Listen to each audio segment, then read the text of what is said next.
The streets of Kensington were silent that December night, wrapped in a fog that carried the smell of rain and distant fireplaces. The city glowed faintly under Christmas lights, but for Thomas, a man who had long forgotten what warmth felt like, those lights were just reminders of windows he couldn't look through. He wandered aimlessly, coat torn, hands trembling, until his eyes caught a soft glow coming from behind a tall green gate, the gate of Garden Lodge. Freddie Mercury's home. Inside, laughter and piano notes floated into the night.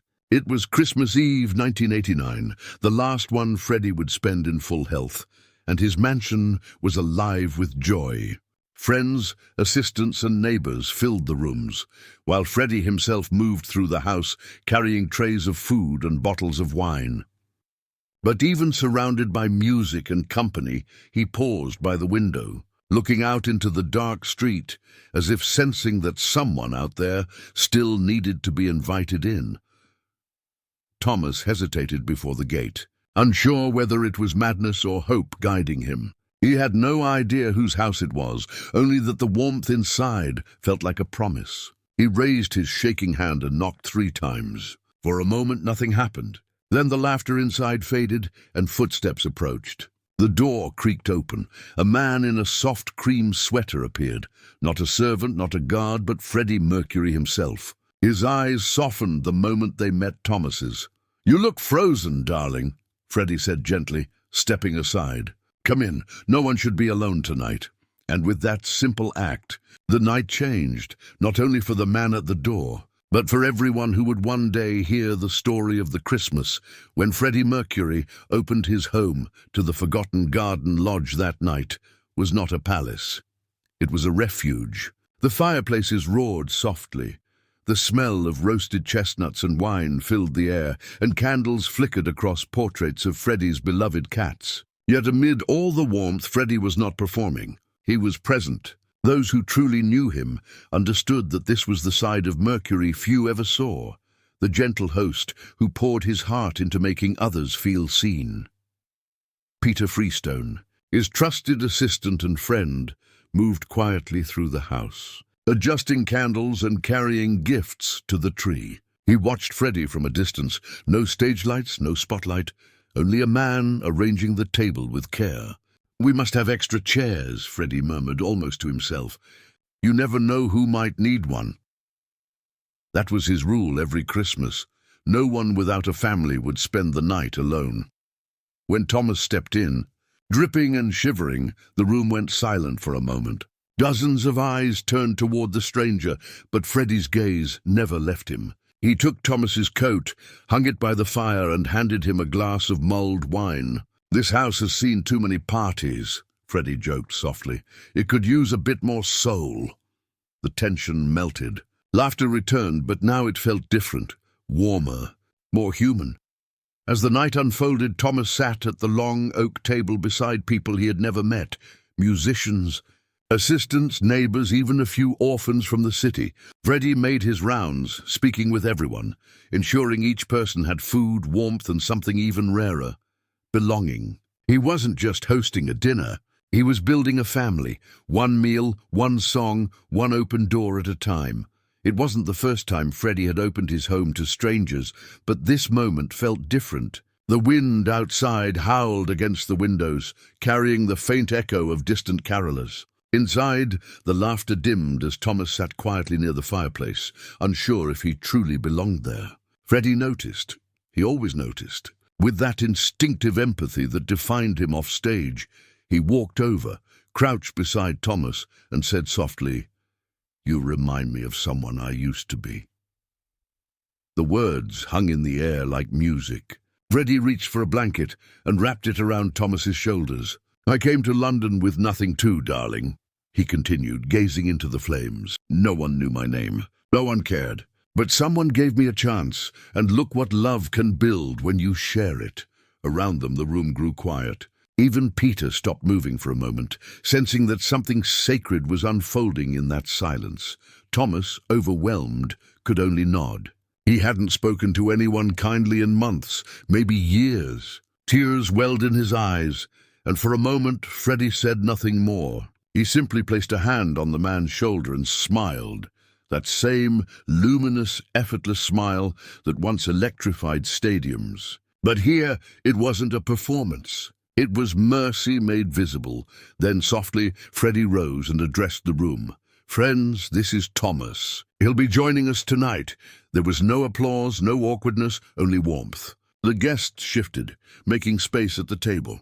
It was as if Freddie had turned a stranger into family with a single sentence. Outside, the wind raged on, but inside Garden Lodge there was only peace.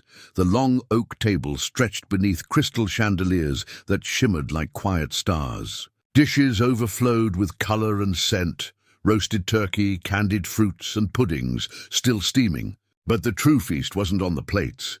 It was in the faces around the table. Freddie raised his glass, his voice calm yet commanding.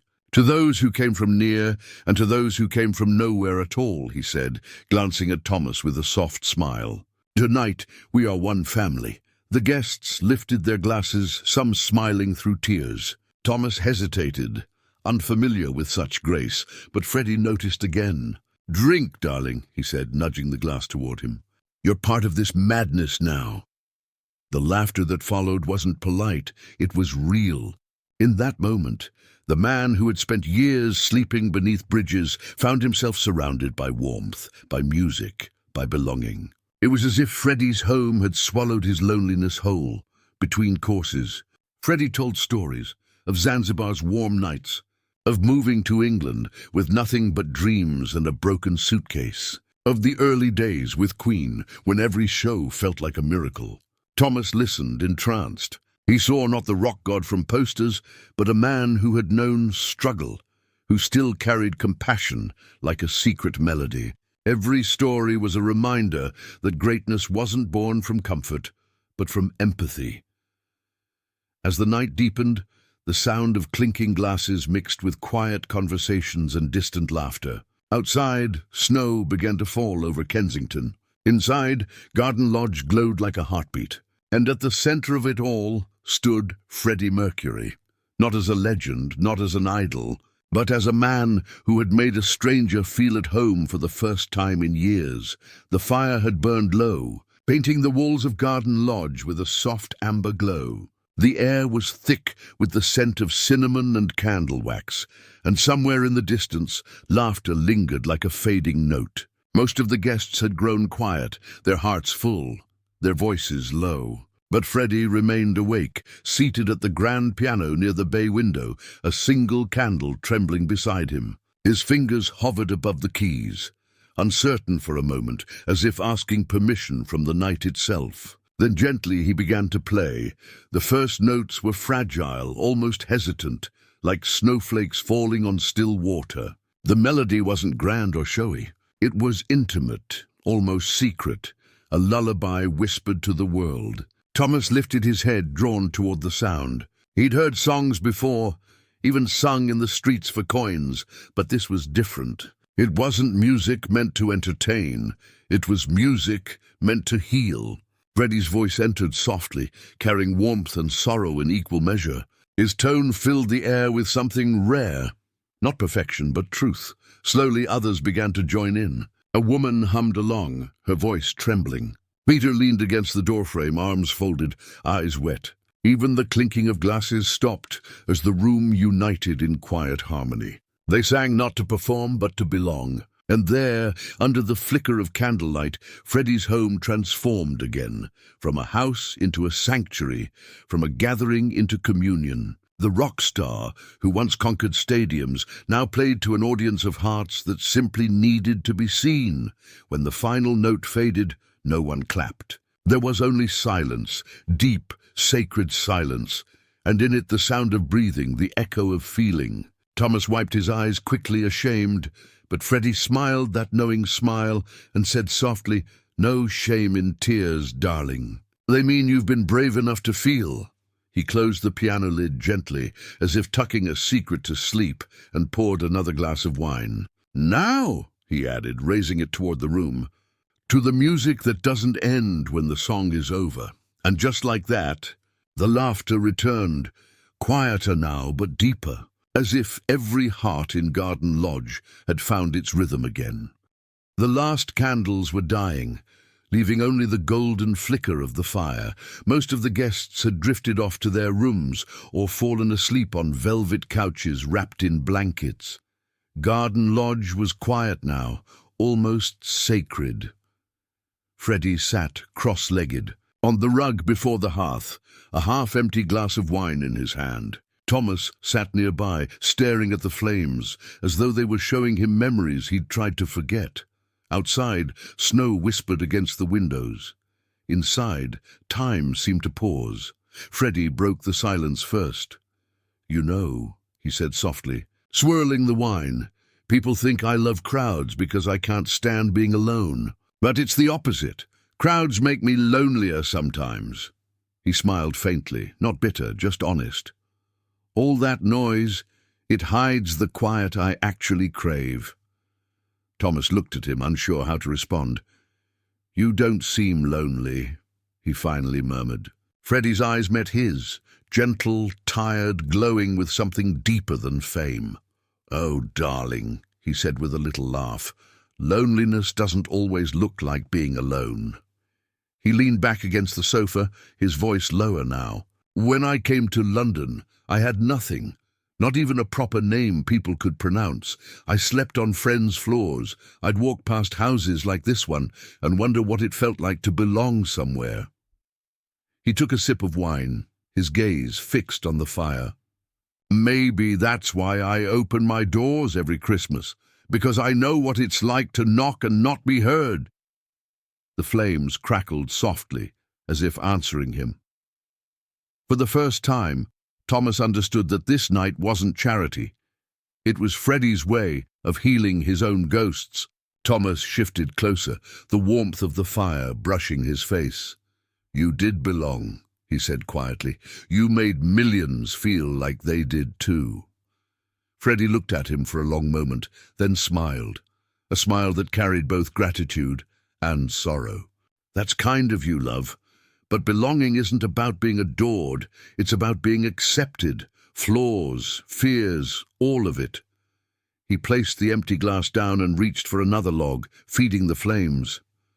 "I suppose," he whispered, almost to himself, "I just wanted this house to be what I never had, a place where everyone matters." The firelight danced across his face, and for a fleeting instant the legend faded, leaving only the man. Fragile, luminous, profoundly human. The morning came softly, dressed in pale gold. The snow outside lay untouched, a quiet blanket over Kensington. Inside Garden Lodge, the world smelled of coffee, oranges, and something sweet, maybe cinnamon, or the memory of last night's laughter. Thomas stirred awake on a couch near the fireplace, a warm quilt draped over him. For a moment he thought. He had dreamed it all, the feast, the music, the kindness. Then he heard the faint sound of a kettle whistling and a familiar voice humming in the kitchen. Freddie stood by the stove, wearing a silk robe and his signature mischievous grin. His hair was a little wild, his voice still rough from the night before. "Good morning, darling," he said, pouring 2 cups of tea. "I hope you like it strong. Life's too short for weak tea." Thomas sat up, still dazed, watching the man who had once been a distant legend, now moving about like an old friend. On the table beside him was a small box wrapped in plain paper and tied with a blue ribbon. "That's for you," Freddie said lightly, placing the tea beside it. "No peeking before your first sip." Thomas unwrapped the box slowly. Inside was a fountain pen, simple, elegant, slightly worn, with tiny scratches that spoke of years of use. "It's nothing fancy," Freddie said, sitting opposite him, "but it's the one I used when I wrote my first lyrics. Thought maybe it's time it helped write someone else's story." Thomas looked up, his voice breaking. "I don't know what to say." Freddie smiled softly. "Then say nothing. Just promise me you'll use it to write, to dream, to begin again." The firelight caught in his eyes, that strange mix of strength and gentleness only he could carry. They sat in silence for a while sipping tea, the quiet comfort of morning settling around them. Then Freddie leaned back and said, "You see, darling, the stage is fine, but mornings like this, they're the real show." He laughed softly, then added almost to himself, "Music fades. Kindness doesn't." Thomas didn't answer. He didn't need to. In that moment, he understood that what Freddie had given him wasn't just shelter. It was permission to believe again. And as the snow kept falling, the house on Logan Place glowed with something brighter than fame, the simple light of compassion. Later that morning, Peter Freestone walked quietly through the house, gathering empty glasses and stray ribbons left from the night before. Garden Lodge looked lived in, not like a celebrity mansion, but like a home that had just hosted something sacred. He paused by the piano, still faintly warm from Freddie's hands, and smiled. He did it again, he whispered to himself, turned a room into a family. Down the hall, Freddie's laughter echoed softly as he teased one of the guests still half asleep at the breakfast table. There was joy everywhere, but not the kind the press ever saw, because outside those tall green gates the world only knew the legend, the man of flashbulbs, feathers, and roaring crowds. Yet behind them, in this quiet Kensington refuge, lived another Freddie entirely.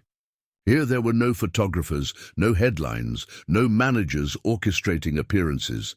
He had one rule for his Christmas gatherings: no cameras, no press, no exceptions. Some things, he'd often say, lose their soul when the world tries to watch them. For him, compassion wasn't a performance. It was something sacred, a part of himself too fragile to share with strangers. Peter remembered how many times reporters had begged to photograph Freddie's holidays, how tabloids wanted to capture the spectacle. But Freddie always refused.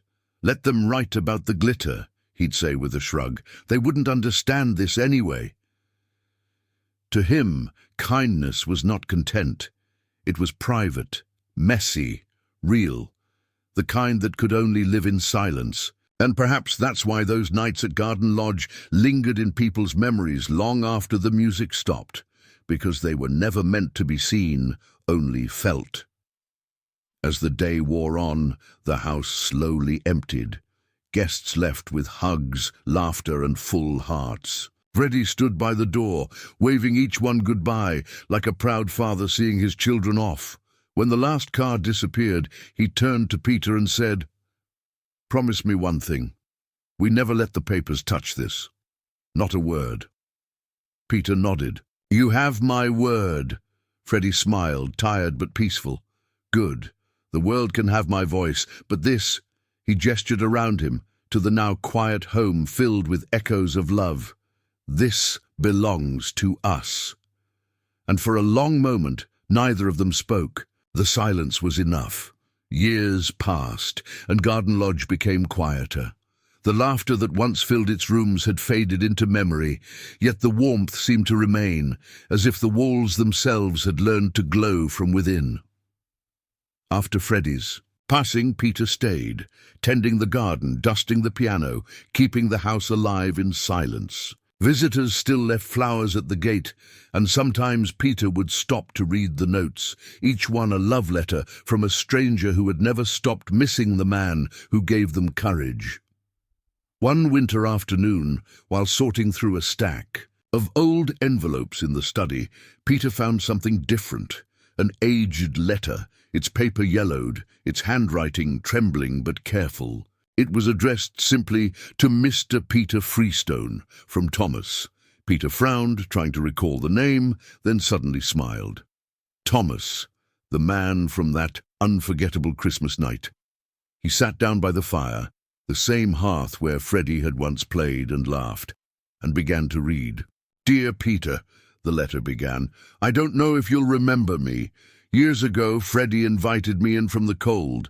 That night saved my life. I had nothing, not even the will to go on.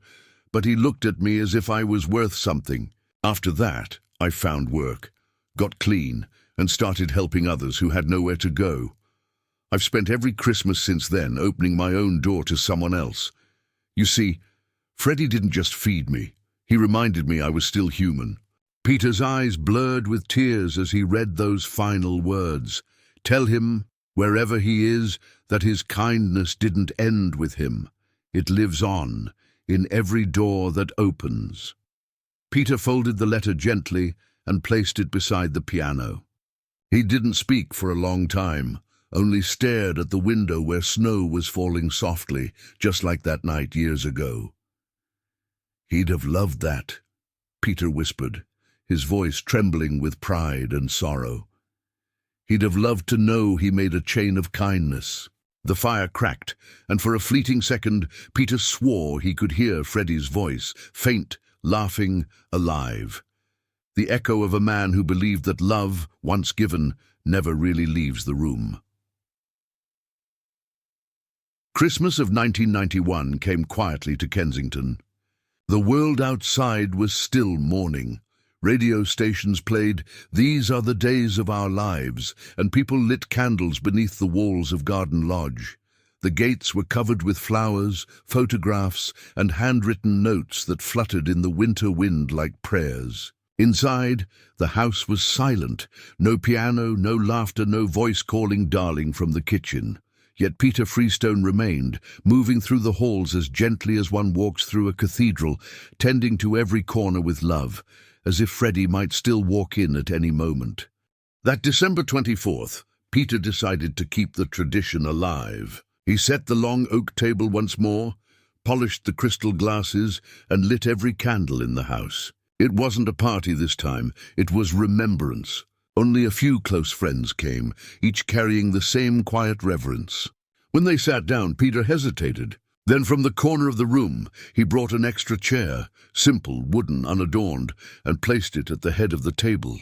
The others understood immediately. No one spoke. The fire flickered, and for a moment it felt as if Freddie was there, smiling from the glow. They raised their glasses together. To those who came from near, and to those who came from nowhere at all, Peter said, repeating Freddie's words from that long-ago Christmas. His voice trembled, but the memory steadied it. The group answered softly, "To Freddie." The clinking of the glasses was tender, almost shy. It wasn't grief anymore, it was gratitude. Round them, Garden Lodge seemed to exhale, as though the house itself remembered. In the silence that followed, the snow began to fall again, each flake landing like a whispered blessing on the window panes. Later that night, when everyone had gone, Peter walked back to the table. The empty chair remained where it was, bathed in candlelight. He placed a single rose on the seat and whispered, "We kept your promise, love." No one spent Christmas alone. He looked around the room, the portraits, the piano, the soft shadows that still carried traces of Freddie's laughter, and smiled through his tears. "You'd be proud of us," he murmured.